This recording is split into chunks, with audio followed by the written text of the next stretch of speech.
আল্লাহ রাসূল সাল্লাল্লাহু আলাইহি ওয়া আলিহি ওয়াসাল্লামের সাথে কোরআনের সম্পর্ক, অ্যাটাচমেন্টটা কেমন ছিল? How was his relationship with the Quran? কিভাবে তিনি কোরআনকে ধারণ করতেন নিজের মধ্যে, কিভাবে কোরআনকে লালন করতেন, কোরআনকে কতটুকু সময় দিতেন? আজকের পুরো আলোচনা জুড়ে আমরা এটা দেখব এবং একটু নিজের সাথে মিলিয়ে নেওয়ার চেষ্টা করবো যে আমরা কতটুকু কোরআনকে সময় দিই এবং কোরআনের সাথে আমাদের অ্যাটাচমেন্টটা কতটুকু, কোরআনের সাথে আমাদের ভালোবাসা এটা কতটুকু, আমরা কতটুকু কোরআনকে ধারণ করি বা লালন করি, এটা একটু নিজেদের সাথে মিলিয়ে নেওয়ার চেষ্টা করব। পুরো আলোচনাটাতে আমি প্রায় 30টি পয়েন্ট কভার করার চেষ্টা করব। প্রত্যেকটা পয়েন্ট যদি 2 মিনিট করে আমি শেয়ার করি তাহলে 30 দুগুণা 60 মিনিট, প্রায় 1 ঘন্টা। খুব সিম্পলি যদি আমি বলি যে কোরআনের সাথে প্রিয় নবীজির সম্পর্ক কেমন ছিল, কোরআনের সাথে বেসিকলি আল্লাহ রাসূল সাল্লাল্লাহু আলাইহি ওয়া আলিহি ওয়াসাল্লামের গভীর প্রেমের বাঁধন ছিল, সীমাহীন ভালোবাসা ছিল।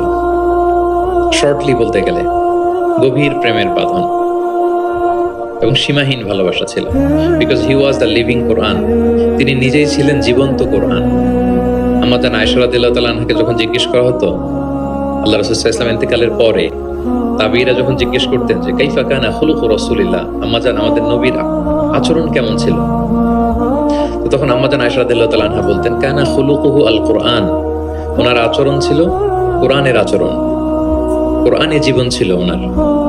এবং ইনদামা রাসূলুল্লাহ ইয়ামশি আলাল আরদি কাআন্নাল কুরআন ইয়ামশি আলাইহি, রাসূল সাল্লাল্লাহু আলাইহি ওয়াসাল্লাম যখন মদিনার রাস্তা দিয়ে হেঁটে যেতেন, আম্মাজান আয়েশা বলতেন মনে হতো একটা জীবন্ত কোরআন হেঁটে যাচ্ছে, as if a living Quran is walking on the street of Medina. রাসূল সাল্লাল্লাহু আলাইহি ওয়াসাল্লাম মদিনার অলিতে গলিতে যখন হাঁটতেন, দূর থেকে দেখে মনে হতো একটা লিভিং কোরআন হেঁটে যাচ্ছে। তার মানে পুরো কোরআনে 30 পারায় থিওরিটিক্যালি যা বলা আছে, রাসূল সাল্লাল্লাহু আলাইহি ওয়াসাল্লামের জীবনে প্র্যাকটিক্যালি সেটা করে দেখানো আছে। এজন্য ওনাকে বলা হয় লিভিং কোরআন, তিনি হচ্ছেন জীবন্ত কোরআন। এবং এই কোরআনকে রিসিভ করতে যে তিনি অনেক কষ্ট সহ্য করেছেন, আমরা জানি। তিনি কোরআনের ভার বহন করেছেন। কোরআন কিন্তু খুব হেভি একটা বাণী, যেন তেন কোনো কথা নয়, এটা আল্লাহর কালাম। এজন্য আল্লাহ তাআলা বলছেন ইন্না সানুলকি আলাইকা কওলান সাকিলা, নবী হে আমি খুব ভারী হেভি ওয়েট বাণী আপনার কাছে নাজিল করতেছি। এটা সাধারণ বাণী না। ওটের উপর বসে থাকা অবস্থায় যখন রাসূল সাল্লাল্লাহু আলাইহি ওয়াসাল্লামের উপর কোরআন নাজিল হতো, ওট মুহূর্তের মধ্যে দাঁড়ানো থেকে বসে যেত, ভার সহ্য করতে না পেরে। একবার যায়েদ বিন সাবিত রাদিয়াল্লাহু তাআলা আনহুর পায়ের মধ্যে মাথা রেখে রাসূল সাল্লাল্লাহু আলাইহি ওয়াসাল্লাম শুয়েছিলেন। হঠাৎ কোরআন নাজিল হলো। যায়েদ রাদিয়াল্লাহু তাআলা আনহু বললেন যে আমার মনে হচ্ছে যে রাসূল সাল্লাল্লাহু আলাইহি ওয়াসাল্লামের মাথাটা অনেক ভারী হয়ে গেল, এতক্ষণ আমার কোনো কষ্টই হচ্ছিল না, কিন্তু হুট করে মনে হলো যে ওনার মাথাটা অনেক ভারী হয়ে গেল, আমার পা মনে হচ্ছে যে ভেঙে যাবে, ফেটে যাবে, কারণ কোরআন নাজিল হচ্ছে। লাউ আনসালনা হাযাল কুরআনা আলা জাবালিন লারাআইতাহু খাশিআন মুতাসাদ্দিআন মিন খাশিয়াতিল্লাহ, এই কোরআনকে মানুষের উপর নাজিল না করে যদি আমি পাহাড়ের উপর নাজিল করতাম, নবী আপনি দেখতেন যে আল্লাহর ভয়ে কোরআনের ভারে পাহাড় ভেঙে চুড়ে খান খান হয়ে যেত। ইন্না সানুলকি আলাইকা কওলান সাকিলা, এটা খুব ভারী একটা বাণী, এই ভার তিনি সহ্য করেছেন। এবং কোরআন নানা ভাবে আসতো, মাঝে মাঝে মিসলা সালসালাতিল জারাস, লাইক আ রিংগিং বেল। খ্রিস্টানদের চার্চে গেলে যেমনি দেখবেন ঢাং ঢাং করে ঘন্টা বাজায়, বিকট আওয়াজ হয়, মাঝে মাঝে এরকম বিকট আওয়াজে কোরআন আসতো। এভাবে কোরআন রিসিভ করতে রাসূল সাল্লাল্লাহু আলাইহি ওয়াসাল্লামের কষ্ট হয়ে যেত। আবার মাঝে মাঝে জিবরাইল আলাইহিস সালাম মানুষের সূরাতে মদিনায় এসে কোরআন দিয়ে যেতেন। রাসূল সাল্লাল্লাহু আলাইহি ওয়াসাল্লাম বলেন ওইভাবে কোরআন রিসিভ করাটা আমার জন্য খুব সহজ ছিল। এবং প্রচন্ড শীতের রাতে যখন কোরআন নাজিল হতো, আম্মাজান আয়েশা রাদিয়াল্লাহু তাআলা আনহা বলেন যে আমরা শীতে কাঁপছি, কিন্তু ওয়া ইন্না জাবিনাহু লা ইয়াতাফাসসাদু আরাকান, আমরা দেখতাম রাসূল সাল্লাল্লাহু আলাইহি ওয়াসাল্লামের কপাল মোবারক বেয়ে টপ টপ করে ঘাম ঝরছে। আমরা শীতে কাঁপছি, কিন্তু উনি হি সোয়েটিং, তিনি ঘামতেন, কারণ এটা ভারী একটা বাণী। প্রথম 5 আয়াত যখন নাজিল হলো হেরা গুহায়, ইকরা বিসমি রাব্বিকাল্লাযী খালাক, read in the name of your Lord who has created, এই 5 বাক্য নিয়ে রাসূল সাল্লাল্লাহু আলাইহি ওয়াসাল্লাম কাঁপতে আরম্ভ করলেন। হি ওয়াজ ট্রেমবলিং লিটারালি। এবং এসেই খাদিজা রাদিয়াল্লাহু তাআলা আনহাকে বললেন যে জাম্মিলুনি জাম্মিলুনি, খাদিজা আমাকে কম্বল চাপা দাও, আমার জ্বর এসে যাচ্ছে, আমি কাঁপছি। কারণ ওই যে কওলান সাকিলা, এটা খুব ভারী একটা বাণী। ওনাকে কম্বল চাপা দেয়া হলো, তখন আল্লাহ তাআলা নাজিল করলেন ইয়া আইয়ুহাল মুজাম্মিল কুমিল লাইলা ইল্লা কালিলা, মানে হে কম্বলওয়ালা দাঁড়ান, এমন দায়িত্ব দিছি এখন বসে থাকার সুযোগ নেই, দাঁড়ান, দাঁড়িয়ে প্রচার করেন। ওই যে নবী দাঁড়ালেন আর বসার সুযোগটা পেলেন না, প্রচার করছিলেন। তাহলে প্রিয় নবীজি হি ওয়াজ লিভিং কোরআন, 1 নম্বর পয়েন্ট। 2 নম্বর হচ্ছে কোরআনের ভার বহন করতে ওনার জীবনে অনেক স্যাক্রিফাইস করতে হয়েছে, কষ্ট করতে হয়েছে। এমনকি কোরআনের কোনো আয়াত যেন তিনি ভুলে না যান, জিবরিল আলাইহিস সালাম বলার সাথে সাথে পড়তে আরম্ভ করতেন, সাথে সাথে জিহ্বা ঠোঁট নাড়াতেন, পড়তেন যাতে ভুলে না যান। আল্লাহ তাআলা বললেন যে নবী, এতে আপনার কষ্ট হয়ে যাচ্ছে, আপনি কোরআনকে তড়িঘড়ি করে আয়ত্ত করবার জন্য আপনার জিহ্বাকে এত আন্দোলিত করবেন না। লা তুহাররিক বিহি লিসানাকা লিতা'জালা বিহি ইন্না আলাইনা জামাআহু ওয়া কুরআনা, আমি এটা আপনার হৃদয়ে দিয়ে দিব, মুখস্থ করায় দেব। ফাইদা ক্বরানাহু ফাত্তাবি' কুরআনা, জিবরিল যখন পড়বে শুধু শুনবেন খেয়াল করে, আমি শিখাই দেব আপনাকে। সুম্মা ইন্না আলাইনা বায়ানা, এরপর এটার ব্যাখ্যা বিশ্লেষণ সব আল্লাহ আমি শিখাই দেব। তো জিবরিল আলাইহিস সালাম আসার সাথে সাথে রাসূল সাল্লাল্লাহু আলাইহি ওয়াসাল্লাম উদ্গ্রীব হয়ে যেতেন, সাথে সাথে পড়তে আরম্ভ করতেন। মানে উনি যে একটু দিবে ওই সুযোগটাও দিতেন না, মানে তাড়াতাড়ি পড়তেন, আরো পড়তেন দ্রুত। আল্লাহ তাআলা বলেন যে নবী, আপনি অস্থির হবেন না, উদ্গ্রীব হবেন না, বরং আমি আপনাকে শিখাই দেব। সানুকরিউকা ফালা তানসা, আমি আপনাকে শিখাই দেব, আপনি আর ভুলবেন না। এরপর থেকে রাসূল সাল্লাল্লাহু আলাইহি ওয়াসাল্লাম আর পেরেশান হতেন না, শুধু খেয়াল করে শুনতেন। আর জিবরিল আলাইহিস সালাম চলে যাওয়ার সাথে সাথে আল্লাহ তাআলা অটোমেটিক্যালি মুখস্থ করায় দিতেন রাসূল সাল্লাল্লাহু আলাইহি ওয়াসাল্লাম। এখন প্রিয় নবীজি কিভাবে তেলাওয়াত করতেন আমরা শুনি। আমরা তো রমাদানে তেলাওয়াত করতেছি আলহামদুলিল্লাহ। আচ্ছা, আল্লাহ রাসূল সাল্লাল্লাহু আলাইহি ওয়া আলিহি ওয়াসাল্লাম তারতিলের সাথে তেলাওয়াত করতেন। তারতিল, ওয়ারাতিলিল কুরআনা তারতিলা, তোমরা তারতিলের সাথে তেলাওয়াত করো। তারতিলের মধ্যে দুইটা জিনিস থাকতে হয়, এক হচ্ছে ধীরে ধীরে, দুই হচ্ছে স্পষ্টভাবে। রিপিট, আবার বলছি, তারতিল হচ্ছে ধীরে ধীরে পড়বেন, আবার স্পষ্ট, তখন এটা তারতিল হবে। আমাদের বাংলাদেশে আলহামদুলিল্লাহ 1 দশক ধরে আমি বলে এসেছি যে তারাবির সালাতে খুব ধীরে পড়তে হবে, কোরআনের হক আদায় করে তারতিলের সাথে। আলহামদুলিল্লাহ অনেক বলার পরে এখন অনেক মসজিদে আলহামদুলিল্লাহ মসজিদ কমিটি সচেতন হয়েছে, ভালো কারীরা, হাফেজরা, তারা খুব ধীরস্থির ভাবে পড়ায়। তারপরেও গ্রাম বাংলায় বা অনেক এলাকার মসজিদে এখনো এমন ভাবে কোরআন তেলাওয়াত করা হয় দ্রুত খতম দেওয়ার জন্য, এটা কোরআনের সাথে এক প্রকার বেয়াদবি হয়ে যায়। ইভেন মালয়েশিয়াতে অথবা ইন্দোনেশিয়াতে কোনো এক জায়গায় আমি একটা ভিডিও দেখলাম যে এমন ভাবে রুকুর উপরে সেজদা, আল্লাহু আকবার, সামি আল্লাহ, মানে 30 সেকেন্ডসে 2 রাকাত শেষ। আল্লাহ রাসূল সাল্লাল্লাহু আলাইহি ওয়াসাল্লাম 2 রাকাত পড়তে তাহাজ্জুদের নামাজে কত সময় নিতেন আমরা একটু দেখব। এইভাবে কিন্তু কোরআন তেলাওয়াত করতে নিষেধ করা হয়েছে, কারণ আল্লাহ বলেছেন ওয়ারাতিলিল কুরআনা তারতিলা, কোরআনটা তারতিলের সাথে তোমরা তেলাওয়াত করবে। আল্লাহ রাসূল সাল্লাল্লাহু আলাইহি ওয়াসাল্লাম এভাবেই পড়তেন, ধীরে ধীরে স্পষ্টভাবে। ইয়ামুদ্দু বিহা সাওতাহু মাদ্দান, টেনে টেনে পড়তেন।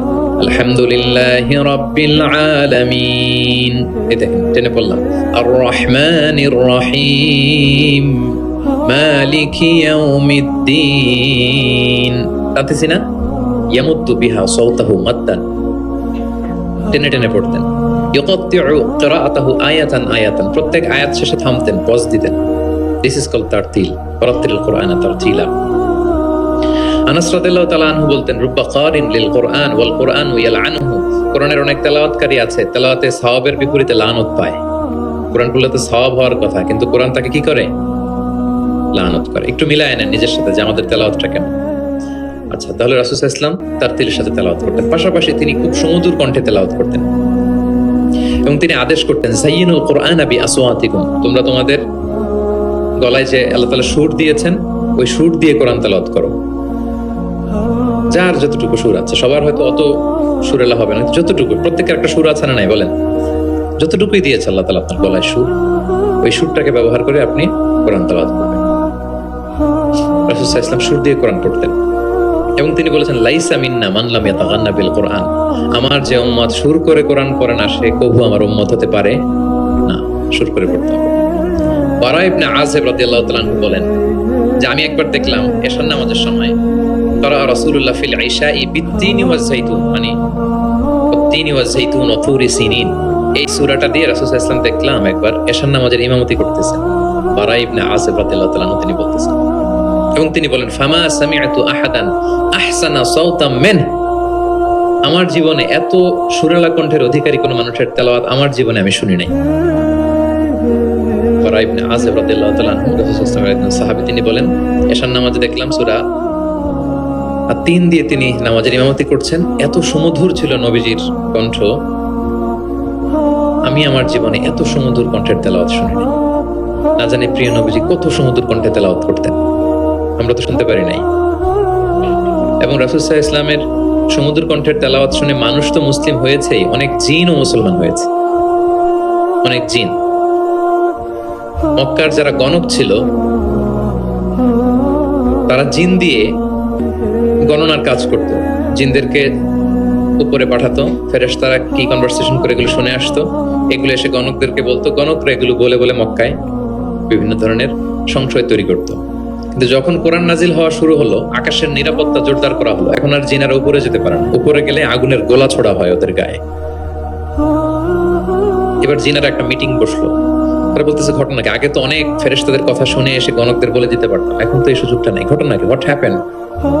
নিশ্চয়ই পৃথিবীতে এমন নতুন কিছুর আগমন ঘটেছে যেটার প্রভাবে ঊর্ধ্ব জগতের নিরাপত্তা বলয়কে আরো মজবুত করা হয়েছে। কি সেটা খুঁজতে খুঁজতে খুঁজতে খুঁজতে একদল জিন রাসূল সাল্লাল্লাহু আলাইহি ওয়াসাল্লাম উকাজের এক বাজারের দিকে যাচ্ছিলেন। দ্য মেইন টাইম ফজরের সালাতে তিনি নামাজের ইমামতি করছেন। ওই সময়ে একদল জিন পাশ দিয়ে যাচ্ছিল। হঠাৎ তারা দাঁড়িয়ে থমকে দাঁড়ালো, দেখে যে আল্লাহ রাসূল সাল্লাল্লাহু আলাইহি ওয়াসাল্লাম কোরআন তেলাওয়াত করতেছেন। এই কোরআনের বাণী তারা কখনো শুনে নাই, তারা শুনে অবাক। এবং এই তথ্য নিয়ে জিনদের সর্দারের কাছে যেয়ে বলল, ঘটনা তো এটার কারণে এখন আকাশের নিরাপত্তা বেশি, আমরা আর উপরে যেতে পারি না।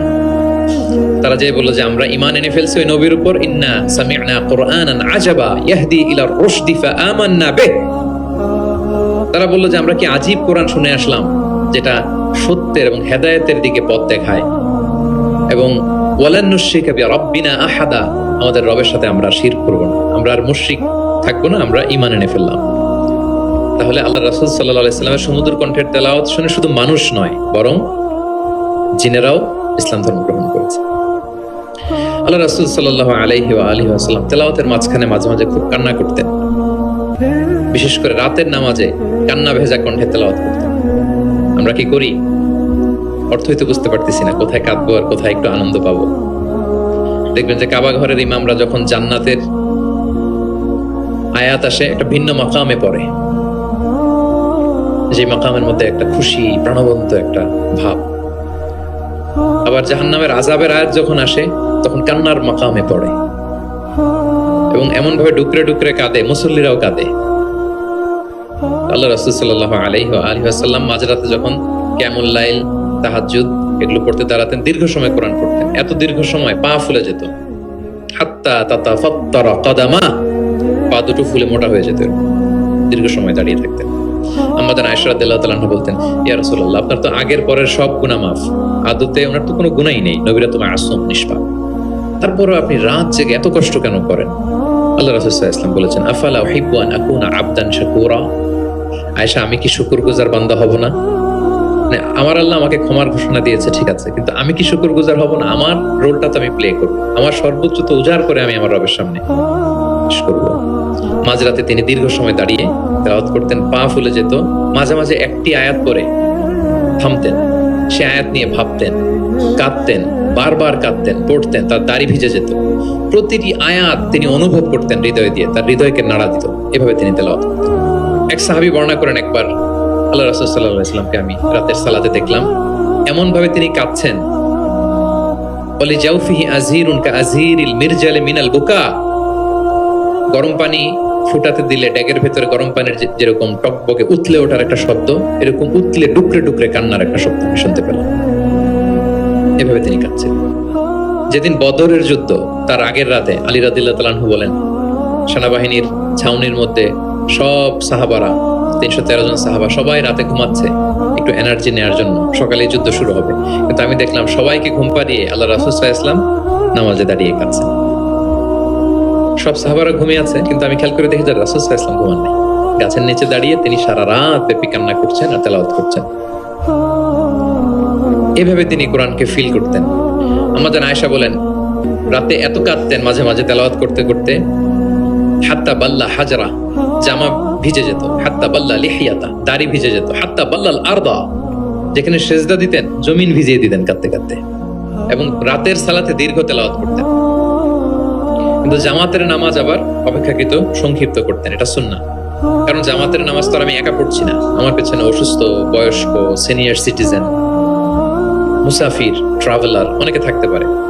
জামাতের সুযোগ পেলে আপনি শর্টকাট করবেন, মিনিমাম স্ট্যান্ডার্ডে শেষ করে দেবেন। কিন্তু একা যখন নামাজের সুযোগ পাবেন, আপনার নফল নামাজ, আপনার কিয়ামুল লাইল, তখন কি করবেন? ফালিউ তাওবিল মাশা, যত লম্বা মনে যায়। আমরা ভুল করি অনেকে, একা একা নামাজ পড়ার সময় তাড়াহুড়ো করে ফেলি।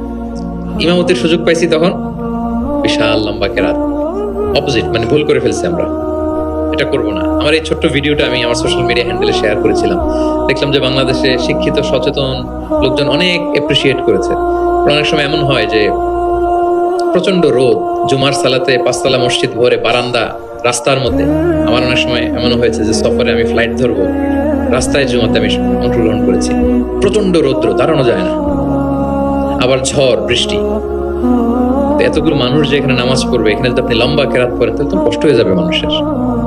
একবার আল্লাহ রাসূল সাল্লাল্লাহু আলাইহি ওয়াসাল্লাম নামাজ একটু বেশি ছোট করে ফেললেন, সংক্ষিপ্ত করে। সাহাবারা বললেন, ইয়া রাসূলুল্লাহ, এত তাড়াতাড়ি নামাজ শেষ করলেন, এত তাড়াতাড়ি তো করতে দেখি না। তখন রাসূল সাল্লাল্লাহু আলাইহি ওয়াসাল্লাম বললেন, আমি যখন নামাজে ছিলাম, উইমেন প্রেয়ার্স এরিয়া, যেটা মানে মদিনার নারীরা তো পেছনে দাঁড়াতো, তিনি বললেন ওখান থেকে আমি একটা ছোট্ট বাচ্চার কান্নার আওয়াজ শুনতে পেলাম। আমার মনে হচ্ছিল ওই বাচ্চাটাকে সামলাতে বাচ্চাটার মায়ের বড্ড কষ্ট হয়ে যাচ্ছে, ওই মায়ের যাতে একটু কষ্ট কম হয় এজন্য নামাজটা আমি একটু শর্ট করে দিয়েছি। দেখেন, মানে অন্যের প্রতি সহানুভূতি এটা আমাদের মধ্যে নাই, যে আমার ভাইয়ের একটু সুবিধা হোক, আমার বোনদের একটু সুবিধা হোক, আমার কমিউনিটির একটু সুবিধা হোক, এইটা আমরা ফিল করি না। তিনি যখন একা সালাত পড়তেন অনেক লম্বা, কিন্তু জামাতের সালাতে তিনি সংক্ষিপ্ত সালাত আদায় করতেন। কত লম্বা? হুযায়ফা ইবনুল ইয়ামান রাদিয়াল্লাহু তাআলা আনহু, নাম শুনেছেন ওনার? হুযায়ফা মদিনার গোয়েন্দা বিভাগের প্রধান ছিলেন, হেড অফ ডিটেকটিভ ব্রাঞ্চ, আল্লাহ রাসূল সাল্লাল্লাহু আলাইহি ওয়াসাল্লামের গোয়েন্দা বিভাগের প্রধান। উনি এমন কিছু কথা কাউকে বলতেন না, কিন্তু শুধু হুযায়ফাকে বলতেন। মদিনায় মোট কতজন মুনাফিক ছিল আল্লাহ রাসূল সাল্লাল্লাহু আলাইহি ওয়াসাল্লাম জানতেন, কাউকে বলেননি, শুধু হুযায়ফাকে বলেছিলেন। এজন্য ওমরে ফারুক রাদিয়াল্লাহু তাআলা আনহু যখন খলিফা, তিনি যখন দেখতেন কেউ মারা যেত, হুট করে ইমামতি করতে যেতেন। আগে দেখতেন যে ওই কাতারে হুযায়ফা আছে কিনা, যদি দেখতেন যে হুযায়ফা আছে উনি ইমামতি করতেন, হুযায়ফাকে এদিকে না দেখলে অন্য কাউকে দায়িত্ব দিয়ে দিতেন। এবং ওমর ফারুক রাদিয়াল্লাহু তাআলা আনহু এত মুত্তাকি সাহাবী ছিলেন, একবার হুযায়ফা ইবনুল ইয়ামানের কাছে যেয়ে বলে যে, হুযায়ফা, আমি তো জানি না মদিনাতে কতজন মুনাফিক ছিল, এর নামগুলো তো রাসূল তোমাকে বলেছে, তুমি একটু আমাকে বলো যে আমি ওমরের নামটা আবার ওই লিস্টে আছে কিনা। আমার ভয় হয় যে আমি আবার মুনাফিকদের ভেতরে ঢুকে গেলাম কিনা। হুযায়ফা ইবনুল ইয়ামান বললেন, আমিরুল মুমিনিন, আপনি কি বলেন? আল্লাহ রাসূল সাল্লাল্লাহু আলাইহি ওয়াসাল্লাম তো বলেছেন যে আপনি কোন রাস্তা দিয়ে যদি হাঁটেন, শয়তান যদি ওই রাস্তা দিয়ে আসে, আপনাকে দেখলে শয়তান ওই রাস্তা রেখে দিয়ে অন্য রাস্তা দিয়ে হাঁটে। কোশ্চিনকালেও মুনাফিকদের লিস্টে আপনার নাম থাকতে পারে না।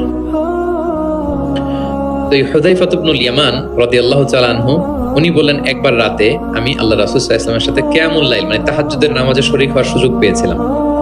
একা একা নামাজ তিনি করতেছিলেন, হুযায়ফা যে জয়েন করেছে। তখন রাসূলুল্লাহ সাল্লাল্লাহু আলাইহি সাল্লাম সূরা বাকারা দিয়ে শুরু করলেন। কোন সূরা? বলেন, সবাই বলেন তো কোন সূরা? কোরআনের সবচেয়ে দীর্ঘতম সূরা। আয়াত কত? 286, মানে অনেক বড় সূরা। তো উনি শরীক হলেন, শরীক হওয়ার পরে আল্লাহ রাসূল সাল্লাল্লাহু আলাইহি সাল্লাম সূরা বাকারা দিয়ে শুরু করলেন। তো উনি ভাবলেন মনে হয় 100 আয়াত যাওয়ার পরে রাসূল সাল্লাল্লাহু আলাইহি সাল্লাম রুকুতে যাবেন। কত আয়াত যাওয়ার পরে? 100 আয়াত গেল, যায় না রুকুতে। 200 আয়াত গেল, তাও যায় না রুকুতে। 286 আয়াত শেষ, মানে সূরা বাকারাই, তাও রুকুতে যায় না। এরপরে রাসূল সাল্লাল্লাহু আলাইহি ওয়াসাল্লাম সূরা আলী ইমরান শুরু করেছেন, ওইটাও শেষ। এরপর রাসূল সাল্লাল্লাহু আলাইহি ওয়াসাল্লাম সূরা নিসা শুরু করেছেন। Could you imagine that? আপনি চিন্তা করতে পারেন? তার মানে এক এক রাকাতে উনি 2 থেকে 3 ঘন্টা, মাঝে মাঝে এমন হয়েছে 2 রাকাতে সারা রাত শেষ কভার করে দিয়েছেন। এবং হুযায়ফা বলেন, আমার কাছে মনে হলো যতক্ষণ তিনি দাঁড়িয়ে তেলাওয়াত করছিলেন ঠিক ততক্ষণ আবার রুকুতে ছিলেন, যতক্ষণ রুকুতে ছিলেন ঠিক ততক্ষণ আবার সিজদায় লুটিয়েছিলেন। 2 রাকাতে পুরো রাত তিনি শেষ করে দিয়েছেন। তাহলে রাতের সালাতে তিনি দীর্ঘ তেলাওয়াত করতেন। সব সময় তিনি তেলাওয়াত মুখর সময় কাটাতেন, দাঁড়িয়ে, বসে, শুয়ে, হাঁটা অবস্থায়, আরোহী অবস্থায়, সব সময়। ওযু থাকা অবস্থায়, ওযু না থাকা অবস্থায়। ওযু চলে গেলেই রাসূল সাল্লাল্লাহু আলাইহি ওয়াসাল্লাম সাথে সাথে ওযু করে ফেলতেন, কিন্তু ওযু নেই ওই অবস্থায়ও তিনি কোরআন তেলাওয়াত করেছেন। ইবনুল কাইয়িম আল জাওজিয়া যাতুল মাআদ ফি হাদি খায়রিল ইবাদ, একটা বিখ্যাত সিরাত গ্রন্থে তিনি বলেন, লাম ইয়াকুন ইয়ামনাহু মিন কিরাআতিহি ইল্লাল জানাবা। গোসল ফরজ হয় যেই পরিস্থিতিতে, ওই পরিস্থিতি ছাড়া কোনো কিছু রাসূল সাল্লাল্লাহু আলাইহি ওয়াসাল্লামকে কোরআন তেলাওয়াত থেকে বিরত রাখতে পারত না। মানে গোসল ফরজ হয় কোন কারণে আপনারা তো জানেন। এরকম পরিস্থিতি হলে তিনি শুধু তেলাওয়াত করতেন। এছাড়া দাঁড়িয়ে, বসে, হাঁটছেন, আরোহণ করেছেন, অজু আছে কিংবা অজু নেই, সবসময় তিনি কোরআন তেলাওয়াত করতেন। মুআবিয়া ইবনে কুররা রাদিয়াল্লাহু তাআলা আনহু বর্ণনা করেন যে আব্দুল্লাহ ইবনে মুগাফফাল তিনি বলেন, একবার আমি রাসূল সাল্লাল্লাহু আলাইহি ওয়াসাল্লামকে দেখলাম যে তিনি উটের উপর চড়ে মক্কা বিজয়ের দিন উট হাঁকাচ্ছেন, উটের উপর বসা, তখন তিনি সূরা ফাতহ তেলাওয়াত করছেন, ইন্না ফাতাহনা লাকা ফাতহাম মুবিনা লিয়াগফিরা লাকাল্লাহু মা তাকদ্দামা মিন যামবিকা ওয়া মা তাআখার। তিনি বলেন যে আমি নিজে অষ্টম হিজরিতে মক্কা বিজয়ের দিন দেখলাম তিনি উট হাঁকাচ্ছেন আর পড়তেছেন ইন্না ফাতাহনা লাকা ফাতহাম মুবিনা, সূরা ফাতহ তেলাওয়াত করতেছেন। সুবহানাল্লাহ। তার মানে দাঁড়িয়ে বসে, অনেকে আমাদেরকে প্রশ্ন করে যে হুজুর শুয়ে শুয়ে কোরআন তেলাওয়াত করা যাবে? মানুষের মনে প্রশ্ন থাকে অনেক। তারপর বলে অজু ছাড়া কি কোরআন তেলাওয়াত করা যাবে মুখস্থ? অনেক প্রশ্নের সম্মুখীন হয়েছে আমি এটা। তার মানে আল্লাহ রাসূল সাল্লাল্লাহু আলাইহি ওয়াসাল্লামের জীবনী থেকে তো আপনি বুঝতে পারলেন যে কোনো কিছু আপনারা আটকাইতে পারবে কোরআন তেলাওয়াত থেকে, এক্সেপ্ট আপনার গোসল ফরজ হয়েছে তখন করবেন না, তখন গোসলটা করে তারপরে করবেন। নিজ গৃহে তিনি তেলাওয়াত করতেন। আমরা অনেক সময় শুধু মসজিদে গেলেই কোরআনটা খুলে পড়ি, ঘরে আর পড়ি না। না, ঘরে পড়বেন। তিনি বলেছেন লা তাজআলু বুয়ুতাকুম মাকাবিরা, তোমাদের ঘরগুলোকে কবর বানায় রেখো না। কবরের মধ্যে তো কোনো আমল হয় না, মৃত মানুষ শুয়ে থাকে, পড়ে থাকে, আমল নাই, জিকির নাই, তেলাওয়াত নেই, তো ঘরগুলোকে কবর বানিও না।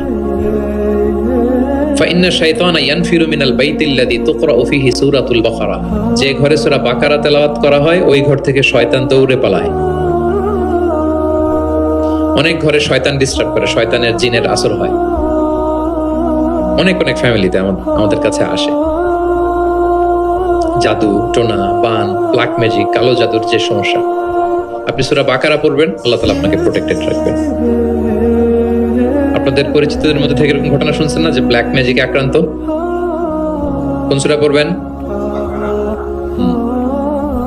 যারা খুব বেশি আক্রান্ত অল্প সাউন্ডে সূরা বাকারাটা চালিয়ে ঘুমিয়ে পড়বেন, সারা রাত যেন তেলাওয়াত চলে। কোনো ব্ল্যাক ম্যাজিক আপনার ক্ষতি করতে পারবে না ইনশাআল্লাহ। অল্প সাউন্ডে MP3 থেকে কি করবেন? চালিয়ে রাখবেন। সূরা বাকারাকে খুব গুরুত্বের সাথে পড়তে বলেছেন আল্লাহ রাসূল সাল্লাল্লাহু আলাইহি ওয়াসাল্লাম। তিনি বলেছেন ইকরা সূরাতাল বাকারা ফাইন্না আখযাহা বারাকা ওয়া তারকাহা হাসারা ওয়া লা ইস্তাতিউহাল বাতালা। যে এটা পড়বে বরকত পাবে, যে পড়বে না সে আফসোস করবে। আর যে এটা আত্মস্থ করবে পড়বে, ওয়ালা তাস্তাতিউহাল বাতালা ইয়ানি আস-সাহারা, ম্যাজিশিয়ান, কোন ম্যাজিশিয়ানের ম্যাজিক তার উপর কাজ করবে না, কোন ব্ল্যাক ম্যাজিক তার কাছে কিছুই করতে পারবে না। এজন্য ঘরে ঘরে কোন সূরা? সূরা বাকারা। এই বাকারার মধ্যে একটা স্পেশাল আয়াত আছে, 255 নম্বর আয়াত, যেটাকে বলা হয় আয়াতুল কুরসি। এটা রেগুলার পড়বেন প্রত্যেক ফরজ সালাতের পরে। মান ক্বারা আয়াতাল কুরসি দুবরা কুল্লি সালাতিন মাকতুবাতিন লাম ইয়ামনাহু মিন দুখুলিল জান্নাতি ইল্লাল মাউত। প্রত্যেক ফরজ সালাতের পরে যে ব্যক্তি আয়াতুল কুরসি তেলাওয়াত করবে ওই ব্যক্তির জান্নাতে প্রবেশের ক্ষেত্রে আর কোনো বাধা থাকে না, একটা জিনিস ছাড়া, মৃত্যু। লোকটা মরে না তাই জান্নাতে যায় না, মরলেই জান্নাতি। প্রত্যেক ফরজ সালাতের পরেই আপনারা পড়বেন। যারা পড়েন কন্টিনিউ করবেন, আর যারা পড়েন না মনে রাখবেন, নোটে রাখেন, যেটা আমরা রেগুলার ওয়াজিফা বানাবো। ইট শুড বি রেগুলার ওয়াজিফা। আল্লাহ রাসূল সাল্লাল্লাহু আলাইহি সাল্লাম তিনি বলেছেন যে 7 কেরাতের যেটা দিয়ে সহজ লাগে সেটা দিয়ে তেলাওয়াত করতে পারবেন, মানে ফ্লেক্সিবিলিটি আছে। আমরা এটা একটু একাডেমিক আলোচনা হয়ে যায়, তারপরে বলে রাখি, আমরা যে তেলাওয়াতটা করি বা কোরআন পড়ি এটা রিওয়ায়াত হাফসান আসিমের তেলাওয়াত করি আর কি। এছাড়াও আরো অনেকগুলো 60টা কেরাত আছে, এগুলো যারা ইলমুল কেরাতে যারা মাহের তারা জানে, তো সেগুলো দিয়ে আপনি তেলাওয়াত করতে পারবেন, ফ্লেক্সিবিলিটি আছে। এটার পরে আরেকটা বিখ্যাত কেরাত আছে ওয়ারশের কেরাত, রিওয়ায়াত ওয়ারশান নাফিআ, এরকম কুম্বুলের কেরাত আছে, এরকম অনেকগুলো কেরাত আছে।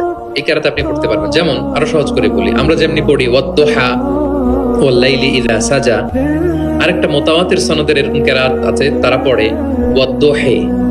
আমরা পড়ি কি ওয়াদ-দুহা, ওই কেরাতে কি পড়ে ওয়াদ-দুহি। আমরা পড়ি ওয়াল লাইলি ইযা সাজা, ওরা পড়ে ওয়াল লাইলি ইযা সাজে। আমরা পড়ি ইহদিনাস সিরাতাল মুস্তাকিম, তারা বলে ইহদিনাস সিরাতাল মুস্তাকিম। আমরা পড়ি মালিকি ইয়াউমিদ্দিন, এরা পড়ে মালিকি ইয়াউমিদ্দিন। এরকম কিছু পার্থক্য আছে। তো ওই কেরাতগুলোও সহিহ মুতাওয়াত্তির সনদে আসছে। আল্লাহ রাসূল সাল্লাল্লাহু আলাইহি ওয়াসাল্লাম বলেন 7 কেরাতের যেটা দিয়ে সহজ লাগে তোমরা পড়ো। যেমন বাংলা ভাষা একটার মধ্যে আঞ্চলিকতা আছে না, নোয়াখালীর এরাও বাংলা বলে কিন্তু একটু ভিন্ন, সিলেটের ভাইরা একটু ভিন্ন, চট্টগ্রামের এরা বাংলাইতে বলে নাকি, চট্টগ্রামের লোকের কোন ভাষায় কথা বলে? ফার্সিতে, বাংলা, কিন্তু আপনি হয়তো বুঝবেন না, এমন এমন শব্দ আপনি বুঝবেন না। কিন্তু তারা প্রত্যেকেই বাংলা বলে। তো একই আরবির মধ্যেও অনেক আঞ্চলিকতা আছে। এই 60টা আঞ্চলিকতায় কোরআন নাজিল হয়েছে। রাসূল সাল্লাল্লাহু আলাইহি ওয়াসাল্লাম বলেন যেটা সহজ লাগে পড়ো। একবার হিশাম বিন হাকিম বিন হিজাম উনি একবার সূরা ফুরকান পড়তেছেন এমন একটা কেরাতে, যেই কেরাত ওমর রাদিয়াল্লাহু তাআলা আনহু শোনেন নাই। উনি তো আবার খুব রাগী ছিলেন, ইসলামের কোন রুল ভায়োলেট হয়েছে দেখলেন তাৎক্ষণিক অ্যাকশন নিতেন, ডাইরেক্ট অ্যাকশন। উনি ভাবছে যে কোরআনকে বোধহয় সে বিকৃত করে পড়ছে, এই কারণটা ওনার আবার জানা ছিল না। উনি ধরে চাদর ধরে টেনে হিচড়ে রাসূল সাল্লাল্লাহু আলাইহি ওয়াসাল্লামের কাছে নিয়ে আসছে, বলছে ইয়া রাসূলুল্লাহ দেখেন কিভাবে কোরআনকে বিকৃত করে। আল্লাহ রাসূল সাল্লাল্লাহু আলাইহি ওয়াসাল্লাম বলেন ওমর শান্ত হও, আগে তাকে ছাড়ো। ওমর রাদিয়াল্লাহু তাআলা ছাড়লেন। রাসূল সাল্লাল্লাহু আলাইহি ওয়াসাল্লাম বলেন আরসিলহু ইকরা, এই ওমর রাখো, ছাড়ো, আচ্ছা পড়ো কিভাবে পড়ছো। তো হিশাম বিন হাকিম বিন হিজাম তেলাওয়াত করে শোনালেন সূরা ফুরকান। রাসূল সাল্লাল্লাহু আলাইহি ওয়াসাল্লাম বললেন হাকাযা উনসিলাত, কোরআন তো এভাবেও নাজিল হয়েছে। আচ্ছা ওমর তুমি কিভাবে জানো? ওমর রাদিয়াল্লাহু তাআলা বলেন ইয়া রাসূল আপনি তো আমাদেরকে এইভাবে শিখিয়েছেন। তখন রাসূল সাল্লাল্লাহু আলাইহি ওয়াসাল্লাম বললেন ওয়া হাকাযা উনসিলাত, এভাবেও নাজিল হয়েছে। উনজিলাল কুরআনু আলা সাবআতি আহরুফ, আরবি ভাষা 7টা ডায়ালেক্টে, 7 ডায়ালেক্টে কোরআন নাজিল হয়েছে। ফাকরাউ মা তায়াসসারা মিন, যেটা দিয়ে সহজ লাগে। দোহা পড়লেও হবে, দোহে পড়লেও হবে, হ্যাঁ সবটাই পড়তে পারবে। দোহাও হবে, দোহেও হবে।